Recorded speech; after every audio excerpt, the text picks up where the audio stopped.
ನಮಸ್ಕಾರ. ಸುಗುಣ ಜನ್ ಯೂಟ್ಯೂಬ್ ಚಾನಲ್ಗೆ ಸ್ವಾಗತ. ನಾನು ನಿಮ್ಮ ಪ್ರೀತಿಯ ಸುಗುಣ. ಯಾರೆಲ್ಲ ನನ್ನ ಚಾನಲನ್ನು ಸಬ್ಸ್ಕ್ರೈಬ್ ಮಾಡ್ಕೊಂಡು ವಿಡಿಯೋ ನೋಡ್ತಿದ್ರು ಅವರೆಲ್ಲರಿಗೂ ಕೂಡ ಥ್ಯಾಂಕ್ ಯು. ಹಾಗೆಯೇ ಯಾರೆಲ್ಲ ನನ್ನ ಚಾನಲನ್ನು ಇನ್ನೂ ಸಬ್ಸ್ಕ್ರೈಬ್ ಮಾಡದೆ ವಿಡಿಯೋ ನೋಡ್ತಿದ್ರು ಪ್ಲೀಸ್ ಸಬ್ಸ್ಕ್ರೈಬ್ ಮಾಡ್ಕೊಳ್ಳಿ. ನಾನಿವತ್ತೊಂದು ಹೆಲ್ದಿ ಆ್ಯಂಡ್ ಟೇಸ್ಟಿಯಾಗಿರುವಂತಹ ನುಗ್ಗೆ ಸೊಪ್ಪಿನ ರೆಸಿಪಿಯನ್ನು ಮಾಡಿ ತೋರಿಸ್ತಾ ಇದ್ದೇನೆ. ಹೌದು, ನುಗ್ಗೆ ಸೊಪ್ಪಿನಿಂದ ಪಚಡಿ ಅಥವಾ ಗೊಜ್ಜು ಏನಾದರೂ ಅಂದ್ಕೊಳ್ಬೋದು. ಆ ರೆಸಿಪಿಯನ್ನು ಮಾಡಿ ತೋರಿಸ್ತಾ ಇದ್ದೇನೆ. ಇದು ಬಿಸಿ ಬಿಸಿ ಅನ್ನ ಜೊತೆ ತುಂಬಾ ಟೇಸ್ಟಿಯಾಗಿರುತ್ತೆ. ಹಾಗಾದರೆ ನುಗ್ಗೆ ಸೊಪ್ಪಿನ ಪಚಡಿ ಅಥವಾ ನುಗ್ಗೆ ಸೊಪ್ಪಿನ ಗೊಜ್ಜಿಗೆ ಏನೇನು ಇಂಗ್ರೀಡಿಯೆಂಟ್ಸ್ ಬೇಕು ಅಂತೇಳಿ ನೋಡ್ಕೊಂಡು ಬರೋಣ ಬನ್ನಿ. ನಾನಿಲ್ಲಿ 1 ಕಪ್ ಆಗುವಷ್ಟು ನುಗ್ಗೆ ಸೊಪ್ಪನ್ನು ತೊಗೊಂಡಿದ್ದೇನೆ. ಆಲ್ರೆಡಿ ಇದನ್ನು ಕ್ಲೀನ್ ಮಾಡಿ ವಾಶ್ ಮಾಡಿ ಇಟ್ಕೊಂಡಿದ್ದೇನೆ.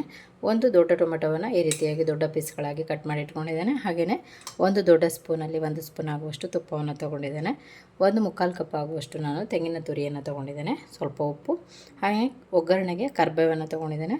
1 ಒಣಮೆಣಸಿನಕಾಯಿ, ಸ್ವಲ್ಪ ಚಿಕ್ಕ ಗಾತ್ರದಷ್ಟು ನಾನು ಹುಣಸೆಹಣ್ಣನ್ನು ತೊಗೊಂಡಿದ್ದೇನೆ. ಹಾಗೆಯೇ ಸಾಸಿವೆ ಮತ್ತು ಬೆಳ್ಳುಳ್ಳಿಯನ್ನು ತೊಗೊಂಡಿದ್ದೇನೆ. ಇದು ಬೇಯಿಸ್ಕೊಳ್ಳೋದಕ್ಕೆ ಮತ್ತು ಒಗ್ಗರಣೆಗೆ ಎರಡಕ್ಕೂ ತೊಗೊಂಡಿದ್ದೇನೆ. 1 ಸ್ಪೂನ್ ಆಗುವಷ್ಟು ಅಚ್ಚ ಖಾರದ ಪುಡಿ, ಇದು ತುಂಬ ಖಾರ ಇಲ್ಲ ಹಾಗಾಗಿ 1/2 ಸ್ಪೂನ್ ಆಗುವಷ್ಟು ನಾನು ಜೀರಿಗೆಯನ್ನು ತೊಗೊಂಡಿದ್ದೇನೆ. ಈಗ ಮೊದಲನೇದಾಗಿ ನಾವು ಕೆಲವೊಂದು ಇಂಗ್ರೀಡಿಯೆಂಟ್ಸ್ಗಳನ್ನು ಸ್ವಲ್ಪ ಫ್ರೈ ಮಾಡ್ಕೊಳ್ಬೇಕು. ಮೊದಲನೇದಾಗಿ ನಾನೊಂದು ಪ್ಯಾನನ್ನು ಬಿಸಿಗಿಟ್ಟಿದ್ದೇನೆ. ಅದಕ್ಕೆ 1-2 ಅಥವಾ 3 ಬೆಳ್ಳುಳ್ಳಿಯನ್ನು, ಈ ಬೆಳ್ಳುಳ್ಳಿಯಲ್ಲೇ ಒಗ್ಗರಣೆಗೆ ತೆಗೆದಿಟ್ಕೊಂಡು 1-2 ಬೆಳ್ಳುಳ್ಳಿಯನ್ನು ಹಾಕ್ತಾಯಿದ್ದೇನೆ. ಹುಣಸೆಹಣ್ಣೆಯನ್ನು ತೊಗೊಂಡಿದ್ವಿ, ಹುಣಸೆಹಣ್ಣನ್ನು ಸಹ ಇದಕ್ಕೆ ಹಾಕ್ತಾಯಿದ್ದೇನೆ. ಈಗ ಟೊಮೆಟೊ ಹಣ್ಣು ತೊಗೊಂಡಿದ್ವಿ, ಟೊಮೆಟೊ ಹಣ್ಣನ್ನು ಸಹ ಹಾಕ್ತಾಯಿದ್ದೇನೆ.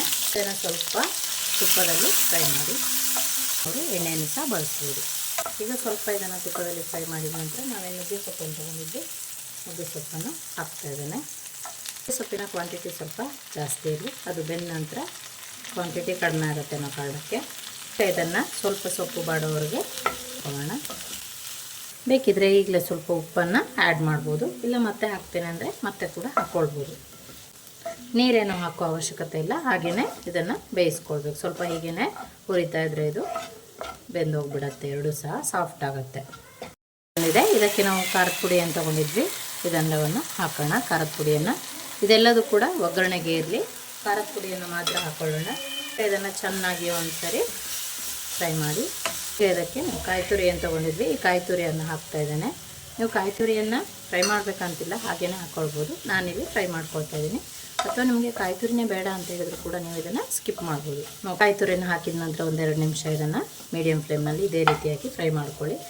ಗೊತ್ತಿರೋ ಹಾಗೆ ನಮಗೆಲ್ಲ ನುಗ್ಗೆ ಸೊಪ್ಪು, ಎಲ್ಲ ಸೊಪ್ಪುಗಳು ಕೂಡ ಆರೋಗ್ಯಕ್ಕೆ ತುಂಬಾ ಒಳ್ಳೆಯದು. ಅದರಲ್ಲೂ ಕೂಡ ನುಗ್ಗೆ ಸೊಪ್ಪು ಅಂತಂದರೆ ತುಂಬಾ ಒಳ್ಳೆಯದು. ಇದು ಇಮ್ಯುನಿಟಿ ಪವರನ್ನು ಜಾಸ್ತಿ ಮಾಡುತ್ತೆ, ಹಾಗೆಯೇ ಡೈಜೆಷನ್ಗೂ ಕೂಡ ತುಂಬಾ ಒಳ್ಳೆಯದು. ಮತ್ತು ಕ್ಯಾಲ್ಶಿಯಂ ಐರನ್ ಇರೋದ್ರಿಂದ ಇದು ಬೋನ್ಸ್ಗೆ ಕೂಡ ತುಂಬಾ ಒಳ್ಳೆಯದು. ಮತ್ತು ರಕ್ತಹೀನತೆಯನ್ನು ಕಡಿಮೆ ಮಾಡುತ್ತೆ, ಮತ್ತು ಶುಗರ್ ಕಂಟ್ರೋಲ್ಗೂ ಕೂಡ ಇದು ತುಂಬಾ ಒಳ್ಳೆಯದು. ಹಾಗೆಯೇ ಇದು ಹೇರ್ ಗ್ರೋತ್ಗೂ ಕೂಡ ತುಂಬಾ ಒಳ್ಳೆಯದು. ಮತ್ತು ಹಾರ್ಮೋನ್ ಇಂಬ್ಯಾಲೆನ್ಸ್ ಆಗಿದ್ದರೆ ಅದನ್ನು ಇದು ಸರಿ ಮಾಡುತ್ತೆ.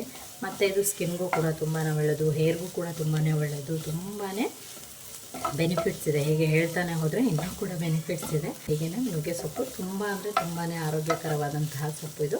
ಹಾಗಾಗಿ ಇದರಿಂದ ಒಂದು ರೆಸಿಪಿಯನ್ನು ಮಾಡಿ ತೋರಿಸ್ತಾ ಇದ್ದೇನೆ, ನೀವು ಕೂಡ ಟ್ರೈ ಮಾಡಿ.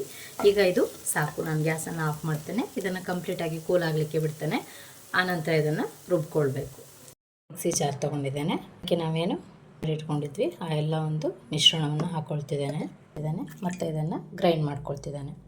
ಓಕೆ, ನಾನು ಈ ರೀತಿಯಾಗಿ ಪೇಸ್ಟನ್ನು ರೆಡಿ ಮಾಡ್ಕೊಂಡಿದ್ದೇನೆ. ಪ್ಯಾನನ್ನು ಇಟ್ಟಿದ್ದೇನೆ, ಸ್ವಲ್ಪ ಎಣ್ಣೆಯನ್ನು ಹಾಕಿದ್ದೇನೆ. ಎಣ್ಣೆ ಅಥವಾ ತುಪ್ಪ, ಸಾಸಿವೆಯನ್ನು ಹಾಕ್ತಾಯಿದ್ದೇನೆ, ಜೀರಿಗೆನ ಇದೆಲ್ಲವನ್ನು ಹಾಕಿ ಸ್ವಲ್ಪ ಫ್ರೈ ಮಾಡಿ.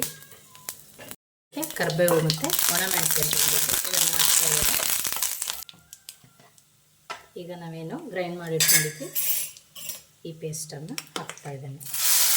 ನಾನು ಸ್ವಲ್ಪ ಮಿಕ್ಸಿ ಜಾರಿಗೆ ನೀರನ್ನು ಹಾಕಿ ಈ ರೀತಿಯಾಗಿ ಇದನ್ನು ಹಾಕ್ತಾಯಿದ್ದೇನೆ.